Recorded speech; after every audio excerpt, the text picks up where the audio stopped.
Welcome back to another episode of Fantasy Endzone. I'm your host, as always, Jake. You can find me on X, Twitter, whatever you call it, at LewyLewis5. That's LEWY, LEWIS, and the number 5. I am a lone wolf once again today. So thanks for tuning in. I know it's not the most exciting thing to watch one-man show, but I will have Bill, as always, on my Friday show. So tune in on that for Fantasy Endzone, YouTube, or wherever you get your podcast. It will be out. I think this week we might do Thursday. It might be out, but just check back either Thursday or Friday with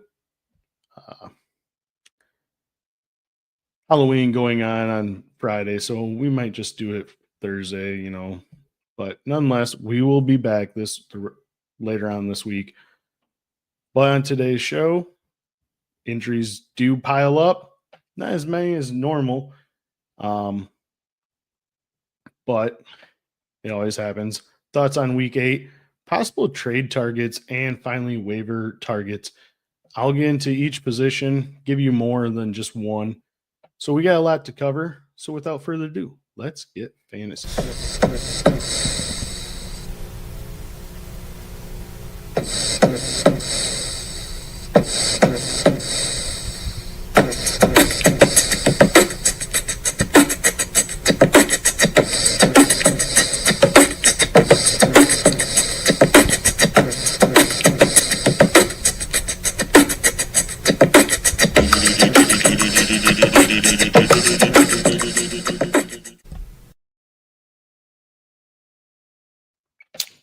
Big injury news, obviously, from this past weekend. Skattebo dislocated his ankle, required surgery. He had surgery that night on Sunday. He is out for the season. It's very unfortunate. He was just getting started. Him and Jackson Dart, you watch those two. It looks like two kids on the playground having a good time. They just enjoyed playing football, and that's what you miss seeing. Everyone's so serious. You look at Rodgers pissed off at whoever didn't catch the ball or whatever the case may be. But it just sucks because he is coming into his own. He's commanding so much volume over any of the other running backs. Also, other injuries. Luther Burden missed the rest of the game with a concussion. He's probably going to be out next week as well. So also, Cole Kmet didn't play this past week, but Colson Loveland didn't take advantage as much as I anticipated. But those two are, Burden will be out for most of the next week, if I'm not mistaken. Quinshon Judkins left the game in the third quarter, I do believe, with a shoulder injury, or first half, I believe, with a shoulder injury. So Dylan Sampson could be on your radar. I do believe they have a bye week this week. So I would strongly encourage just checking out Dylan Sampson. Running back Saquon Barkley suffered a groin injury in the third quarter, did not return, but just sucks because he was having a 150-yard game against his former team, but instead it just couldn't flourish. And, he just injured his groin. So he might be limited in the next couple of weeks. In that case, Tank Bigsby actually picked up the volume, had 9 carries over 100 yards. So that could be a guy that you're looking at to help secure, your handcuff if you do have Barkley. And Isaiah Pacheco, considered week to week with a MCL sprain, just came through. I got the notification. He got injured yesterday on Monday night. I am recording early today just because I do have other priorities for work, my real job, later on tonight. Let me get in some of these games, though. Some of these games, you look at week 8. We'll just talk real quick about every game from week 8, starting with Thursday, Vikings and Chargers. I predicted Chargers. I was right. Carson Wentz actually is out for the season as well with a left shoulder injury. He's going to require surgery. So hopefully JJ McCarthy comes back for them, because Wentz has not looked good at all in this offense, making, Justin Jefferson suffering. But that could regress Jordan Addison, because he's been catching touchdowns each and every week from Carson Wentz. You look at rushing, they did nothing. 34 yards on the ground. Justin Jefferson, 7 catches, 74 yards. Addison, like I said, 3 catches, 26 yards, and a touchdown. On the other side, Justin Herbert, 227, 3 touchdowns, 1 interception. Kamai Vidal, 117 yards, 1 touchdown. Hopefully, you guys were able to pick him up and a couple weeks ago with priorities. Ladd McConkey is now coming into his own.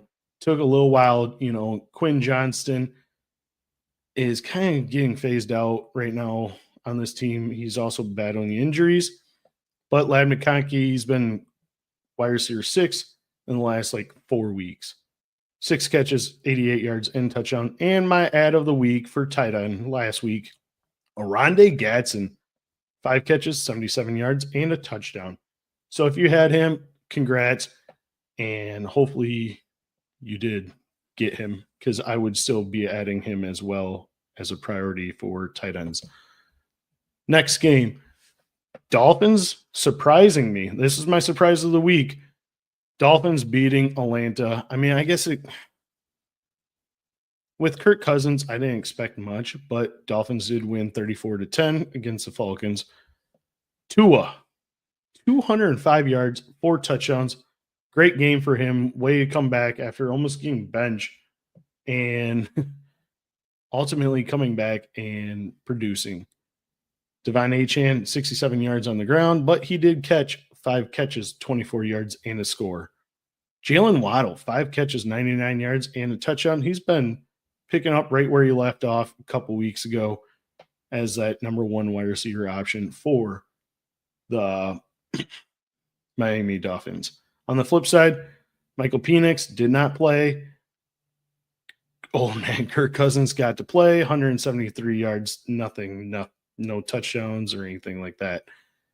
Surprisingly, though, Bijan, only 9 carries for 25 yards, and he only had 3 catches, 23 yards. It is just a down game for him, but they also were missing Drake London, which led to Kyle Pitts being their leading receiver. 9 catches, 59 yards. Going to the next game, this was a great game, actually. This probably was my favorite.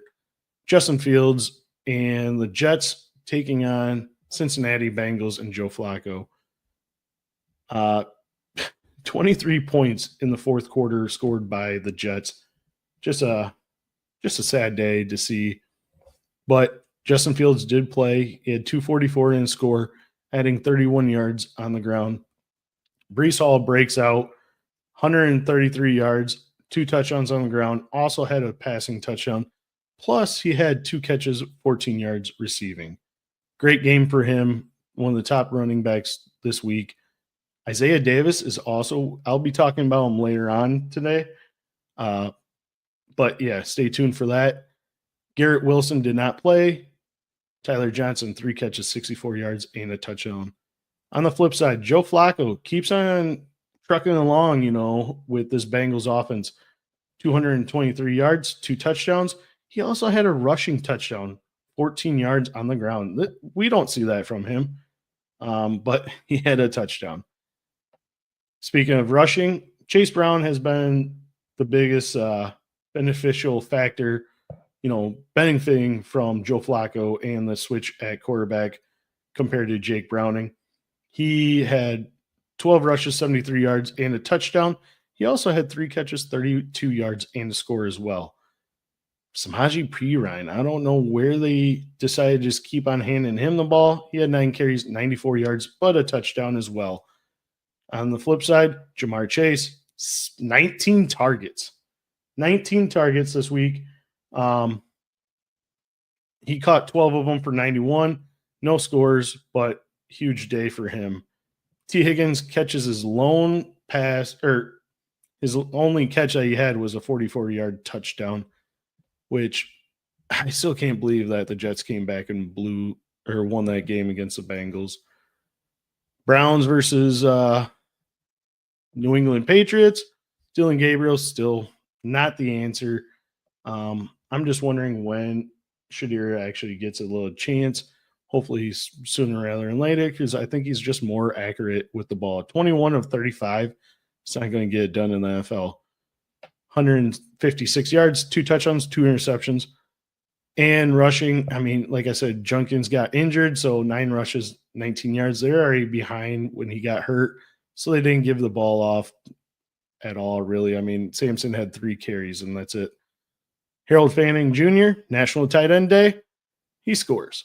David Njoku, National Tight End Day, he scores. They both got touchdowns. Fanning, 6 catches, 62 yards, touchdown. Njoku, 4 catches, 37 yards. But Jerry Jeudy is drop worthy, unless if he gets traded. So maybe save him for November 4th for the trade deadline. So pay attention to that, because the Browns are not going anywhere. Drake May, MVP talent right now, 282, 3 touchdowns, 1 interception. He also added 50 yards on the ground. Speaking of adding running yards on the ground, Ramondre Stevenson had led the team with 14 carries, but only 34 yards, 2.4 average yards per carry. I'm wondering when they're going to just understand and know Travion is way better. He had 10 carries, 75 yards. He's just so much better than Henderson or than Stevenson. I just can't believe it. Mac Hollins leading the charge for receiving, surprisingly, for the Patriots. 7 catches, 89 yards. Quinshon Judkins, 3 catches, 75 yards, 1 touchdown. Diggs got in the end zone as well. 3 catches, 14 yards. And the next game, Giants versus Eagles. Giants did not get 2-0 against the Eagles. Eagles got their revenge. I already mentioned that Cam Skattebo is out for the season. Jackson Dart, 193 through the air, 1 touchdown, but he always adds that rushing touchdown as well. Tyrone Tracy is going to be the lead back on this backfield. Stay tuned for waiver ads, because he's going to be on the list. I'll just give you a big heads up. He had 10 carries, only 39 yards. Receiving-wise, Wan'Dale Robinson, 3 catches, 48 yards. Not much from anyone else. Jalen Hurts, 179 yards, 4 touchdowns. It's just a big game for him. It's great to see Saquon Barkley, before he got injured, 14 carries, 150 yards, 1 touchdown. Second play of the game, he had a 65-yard touchdown. And like I said, if he misses time, pick up his handcuff, especially if you have Barkley.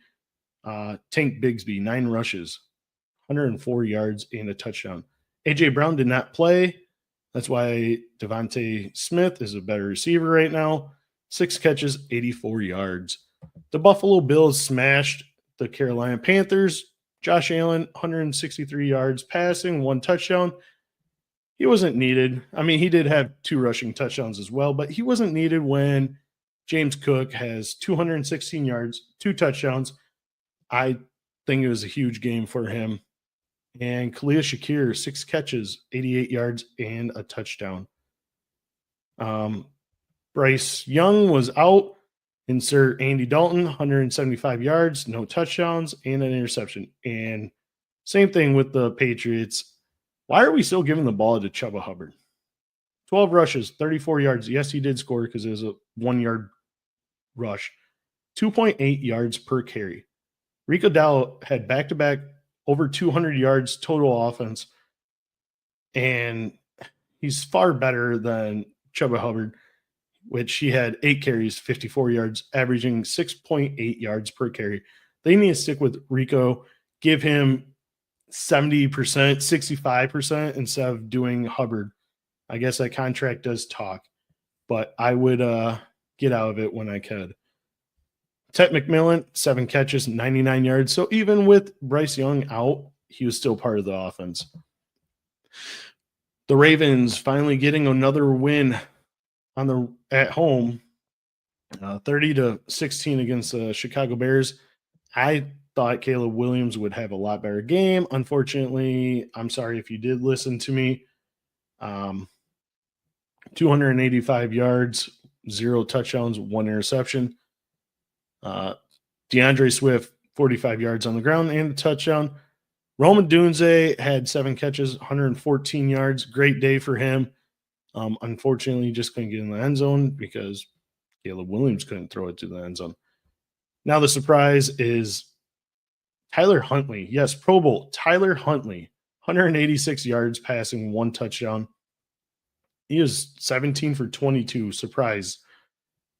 Derrick Henry, though, is revived from his bye week. 71 yards, 2 touchdowns. And Zay Flowers is breaking out in his own 7 catches, 63 yards. I want to just make it go quicker. Texans surprise us again over the 49ers. Mac Jones struggles. Didn't play well at all. And the whole offense struggled. I mean, Christian McCaffrey, only 8 rushes, 25 yards, catching 3 balls for 43 yards.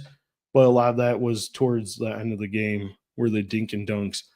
They're still missing Brock Purdy and Ricky Pearsall, but Juwan Jennings did lead the team. 4 catches, 45 yards. CJ Stroud, though, his first 300-yard passing game since last year, week 5. That's over a year ago stretch. 318 yards, 2 touchdowns, 1 interception. Woody Marks, I'm very high on Woody Marks. 62 yards on the ground, and he caught 4 passes, 49 yards. I really like what he's been producing. Leading the charge for receiving, Xavier Hutchinson, 5 catches, 69 yards, 1 touchdown. Jalen Noel is somebody you might want to pay attention to, though. 5 catches, 63 yards, especially with Nico injured. Just keep an eye out for him. Tampa Bay, 23-3 over the Saints. Baker doing Baker things, just didn't have any touchdowns. 152 yards passing, surprised. Sean Tucker actually had the only touchdown on the offense side of the ball, 42 yards. Tez Johnson fills in for Mike Evans because he'll be out for the season. 5 catches, 43 yards. Emeka Ibuka still, I don't know if that hamstring's bothering him more and more. 3 catches, 35 yards. For the Saints, I mean, man, Spencer Rattler didn't play that bad, I didn't think, in the first half, just besides that interception for a touchdown. But he got replaced by Tyler Shuck. Tyler Shuck is now reported to be the starter. Yes, the starter for week 9. But they got to get the ball to Alvin Kamara more than 6 times. 6 rushes, 21 yards. Not good to see. Especially with Kendre Miller out for the season with the torn ACL. Rashid Shaheed, 9 catches, 75 yards. Chris Olave, 8 catches, 63 yards. And Juwan Johnson, somebody you might want to look out for on your waivers as well. 5 catches, 53 yards. All right, quick. Broncos beat up on the Cowboys. Dak had a rough game. 2 interceptions. Javonte Williams, 2 touchdowns, only 41 yards rushing.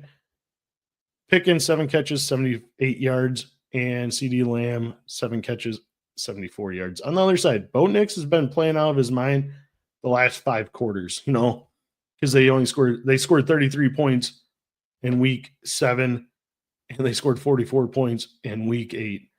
So the last 5 quarters, they scored 77 points. That's crazy. 247 yards, 4 touchdowns. J.K. Dobbins, 111 yards on the ground. R.J. Harvey, though, got 2 touchdowns, 46 yards. He also added 1 through the air, 1 catch, 5-yard touchdown. Troy Franklin, 6 catches, 89 yards, 2 touchdowns. And Cortland Sutton, 4 catches, 67 yards. This game is just summed up by Daniel Jones, 272 yards, 3 touchdowns. The Colts demolished Titans. Jonathan Taylor, 12 rushes, 153 yards, 2 touchdowns. And he added 2 catches, 21 yards, and a touchdown. A guy that you need to possibly do a trade for, he'll be in the trade target. Michael Pittman Jr., 8 catches, 95 yards, 1 touchdown. I'd be trying to throw some offers out for him. On the other side, Ward, he does better this week than normal. Spears, basically 50-50 with Pollard.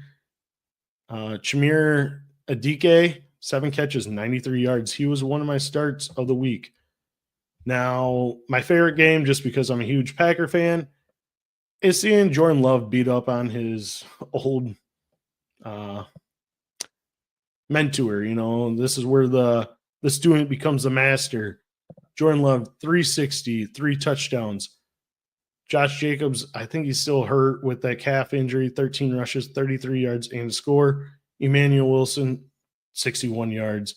But Tucker Kraft, 7 catches, 143 yards, 2 touchdowns. It was National Tight End Day. He performed. He blew everyone out of their mind. Christian Watson comes back from ACL surgery of last year and leads the team, 4 catches, 85 yards. Rodgers, on the other hand, 219 yards, 2 touchdowns. Jalen Warren, 62 yards on the ground. Roman Wilson, 4 catches, 74 yards, 1 touchdown. Somebody you might want to look out for in your waivers. And DK Metcalf, 5 catches, 55 yards, and a touchdown. Finally, Monday Night Football game. Kansas City Chiefs win 28-7. No Jaden Daniels, so Marcus Mariota, 213, 1 touchdown, 2 interceptions. He did rush for 28 yards. It was a bad rushing game for any of the Commanders. 25 rushing yards for Bill Krusky Merritt. And your surprising target leader, or your receiving leader, Jeremy McNichols, 5 catches, 64 yards. Terry McLaurin, 3 catches, 54 yards, and a score. Hopefully you did not play Deebo Samuel. He's coming back from his heel injury. I didn't think he was going to be giving much of what you're wanting. 3 catches, 11. Another Super Bowl or MVP candidate, Patrick Mahomes, 299, 3 touchdowns, but had 2 interceptions. We talked about it. Isaiah Pacheco is considered week to week with a knee injury. He had 58 yards on the ground. Travis Kelce, 6 catches, 99 yards, 1 touchdown. And Rasheed Rice, 9 catches, 93 yards, and another score. That is your updates from this past week. Before we get into more, some trade targets, let's hear a word from the Podfather. Pour one out for an incredible best ball season. It was a breakout 2025 for Fast Draft, but now the NFL action has started. That means it's DFS season. That's right. You might think, oh, wow, DFS, I can't win DFS. Oh, but you can on Fast Draft. You just pick any 6 guys, and you put them in a handful of booster spots. There's no salary rubric you have to follow. You're not going up against thousands of killer bots in these tournaments. Oh, no. These are regular people grabbing their 6 favorite plays of the week, and that's all you have to do. And we post the ownership so that you can choose how much chalk you want. There is no drafting. It's called the Quick 6 Super Slam. The Quick 6 Super Slam is the signature DFS contest at Fast Draft. It is changing DFS. We are making DFS great again. So go to fastdraft.app and use your host promo code for a $50 deposit match. And let's go start drafting faster.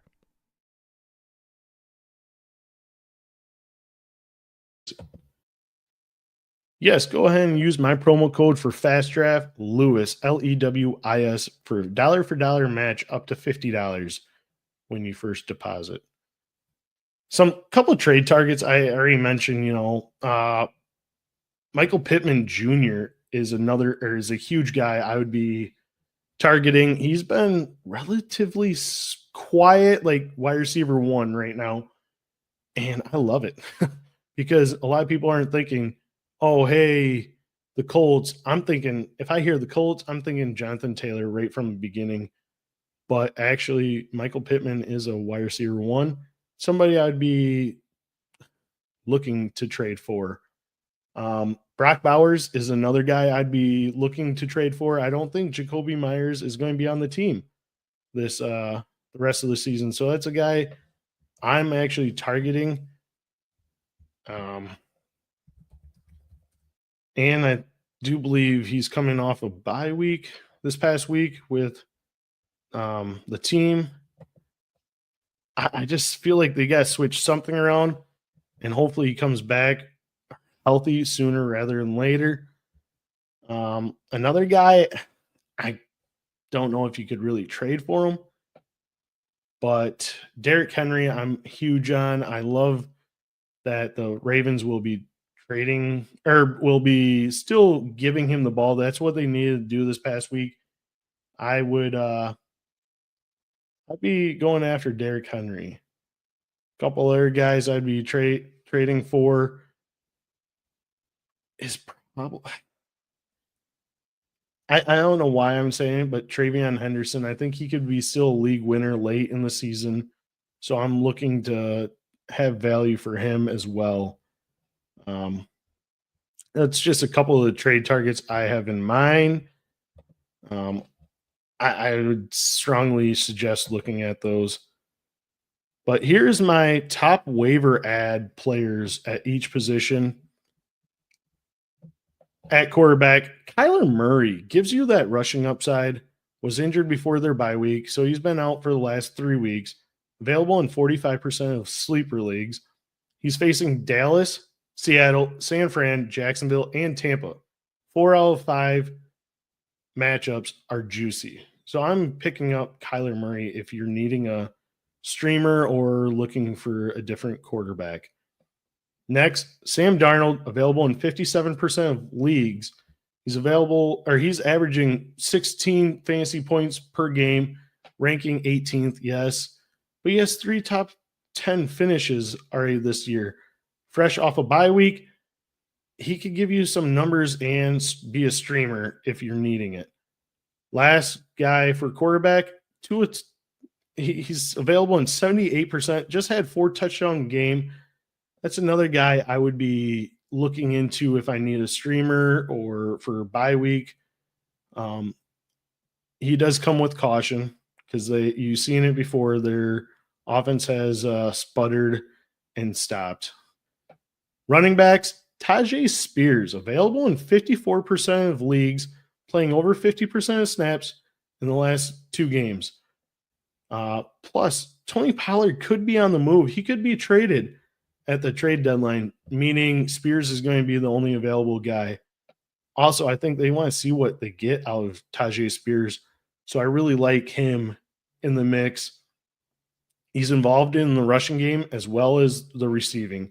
He's had over 3 targets per game since coming back from the IR. Get you some spear where you can.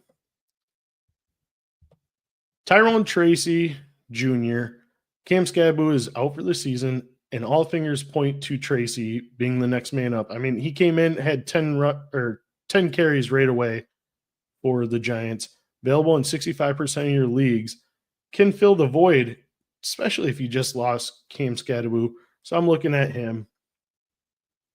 And yeah, remember, he was a wide receiver in college before transitioning to running back at Purdue. Another guy I'd be looking at, he's not going to play this week, but Trey Benson, keep an eye out for him. They just cut Michael Carter, meaning it's going to be Bam Knight and DeMarcado. He must be healthy, but that guy should have got cut. God damn it. I'm still pissed off. He lost me a couple $100 by dropping that touchdown for my parlays. But yes, keep an eye out for him. He's available in 40% of sleeper leagues. So I'm looking at Trey Benson to stash this week because he's going to be the clear-cut number 1 running back once he comes back healthy. A couple other guys, Isaiah Davis. I think Breece Hall, he just put up a monster performance. He's probably going to get traded, I believe. I mean, somebody's going to want him for rental, a contending team, maybe like Packers if, Josh Jacobs' injury is very serious, something like that I could see. But Isaiah Davis, available in 68% of the leagues. He just put up over 17 fantasy points as well. And speaking of Josh Jacobs, Emmanuel Wilson, 91% available, just because we don't know what's going to happen if this calf injury is very serious. I know the Packers are playing the long game. They want to be a Super Bowl contending team. Why not just kind of give Josh Jacobs that, rest time? Those are my running backs. Wide receiver, Chimere Adike, available in 81% of leagues. He was my starter of the week last week, and he finished as wide receiver 14. And these starts of the week, again, are not, this is the guy I'm putting as number one. No, these are the guys that are you thinking about mid-tier guys. Who are you going to start? For example, even his rookie partner, Alec Minor. Who are you going to start, DK or Minor? I'm starting a DK over him, but that's what I mean by start of the week. He finished, this past week, wide receiver 14, having 7 catches, 93 yards. The week before, he had 4 catches, 70 yards. Since the firing of Brian Callahan, so he's got 163 yards on 11 catches the last 2 games. He's getting more production than his co-partner, Alec Minor. Plus, Adike gives you that home run talent with the speed and size. So I like Adike going forward. Another guy I'm looking is Quinshon Judkins. Just freshly came off the ACL surgery last year. First game back, played 56% of snaps, had 4 catches, 85 yards. That's a one way to come out swinging after the injury. Also, he's available in 85% of leagues. Jordan Love likes him, and he can stretch a defense, and that's what they're wanting to do. Matthew Golden hasn't shown me that he can stretch the defense as much as Quinshon Judkins has for the past few years. Troy Franklin, is another guy. Put up good numbers back-to-back weeks. He's available in 67% of leagues, and he could be a bye week filler. I don't see him picking him up and start him each week in, week out, but I can see him being a bye week filler. Jalen Noel, 82% of the leagues he is available. That's a guy that you might want to keep an eye out for. Back-to-back weeks of 11 points for fantasy. And another one is Trey Tucker. Yes, he had that monster game, but Jacoby Myers might not be on this team. So he's available in 52% of leagues. So that's one guy I could be looking at in trading for or picking up on waivers.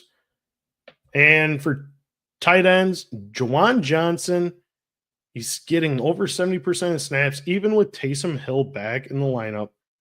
He's had 7 and 8 targets per game the last 2 weeks.